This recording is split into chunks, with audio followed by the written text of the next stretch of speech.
In the heart of Brixton, London, lived a curious 8-year-old boy named Kaloo. He wasn't like most kids his age. While others were playing video games, Kaloo was busy building his greatest creation, a drone, pieced together from spare parts he had scavenged and saved up for. This little machine was his window to the world, soaring above the rooftops of London, capturing sights he could only dream of seeing up close. One sunny afternoon, as Kaloo was flying his drone from his bedroom window, a strange signal crackled through his homemade receiver. It wasn't the usual interference from local radio stations. This was different. It was a message, faint but clear, traveling an incredible distance.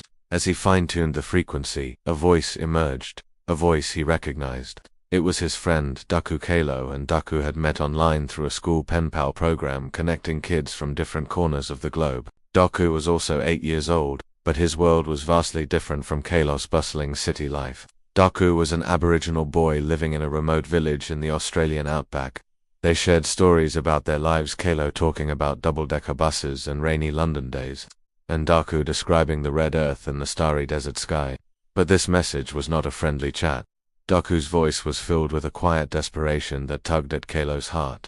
Kaloo, the message said, the opal mine's here. They give us nothing. Our bus to school is broken, and the village has no food or clothes. We are stuck, and no one is listening. Kaloo listened to the message again and again, the words echoing in his mind. He looked around his own room, filled with toys and books, and a powerful sense of unfairness washed over him. He pictured Daku's village, a place he'd only seen in photos, now struggling. He imagined the children, unable to go to school, their laughter replaced by the gnawing ache of hunger. A surge of determination, fierce and unwavering, took hold of Kaloo. He knew he was just a kid. He knew he couldn't fix everything alone, but he also knew he had to do something. He couldn't just stand by while his friend was in trouble. The next morning, Kaloo walked into his classroom with a mission. He approached his teacher, Ms. Evans, his heart pounding. He explained the situation, playing Daku's message from his small receiver. Ms. Evans listened intently, her expression shifting from curiosity to deep concern. She saw the earnest look in Kaloo's eyes and knew this was just a child's fantasy. This was real. Ms. Evans didn't hesitate. She knew that getting help for a remote community halfway across the world was a monumental task, but she also believed in the power of a single voice. She started making calls. First, to local authorities, who were initially skeptical.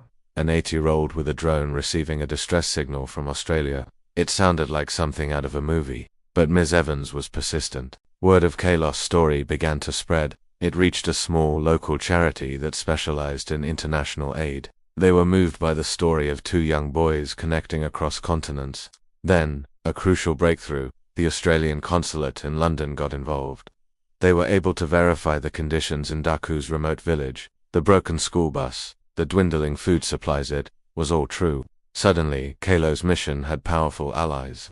The response was swift and organized. The consulate and the charity worked together, arranging for essential supplies to be sent. Food parcels were packed, boxes of warm clothing were collected, and most importantly, they sourced the specific parts needed to repair the old school bus. The logistics, however, were a nightmare. Daku's village was nestled deep in the rugged outback, far from any main roads. The paths were treacherous, poorly marked, and often washed out, and that's when Kaloo had another idea. His drone. It wasn't just a toy, it was a tool. He proposed a plan that seemed audacious, even to him. What if my drone could guide them? He asked Miss Evans. It can fly ahead and find the best way. The aid workers were intrigued. With special permission granted, Kaloo's little homemade drone was transformed into the mission's official scout. It was fitted with a high-resolution camera and a sophisticated GPS tracker. The little drone from Brixton was about to become a beacon of hope.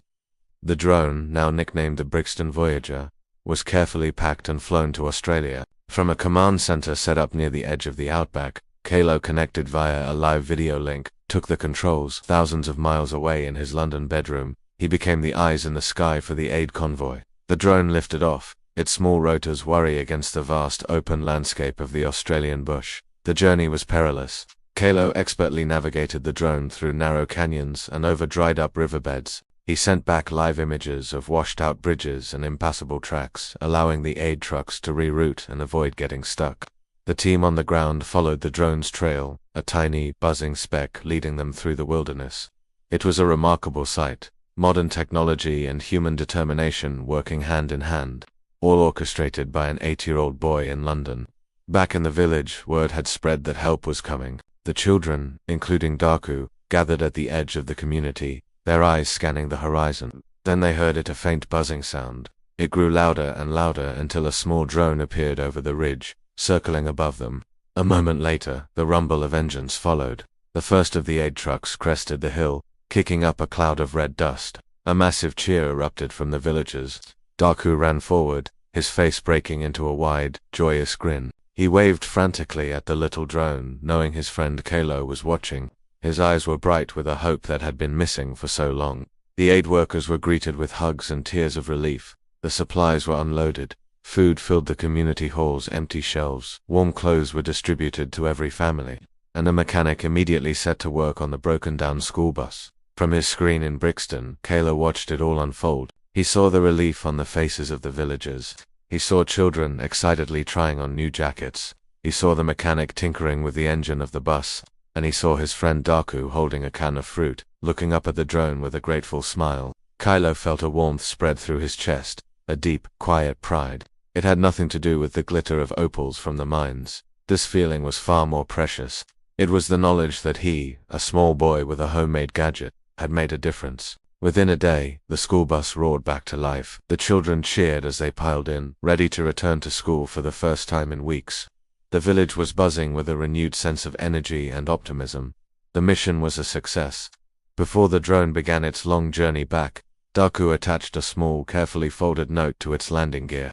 As the Voyager prepared for its final flight from the outback, Kaloo focused the camera on his friend. Daku waved one last time, his voice coming through the receiver, clear and strong. "Thank you, brother," he said. "You helped us fly again." Kaloo landed the drone gently on his windowsill, the familiar sounds of Brixton traffic filling the air. The city bustled on, unaware of the incredible journey his little machine had just completed.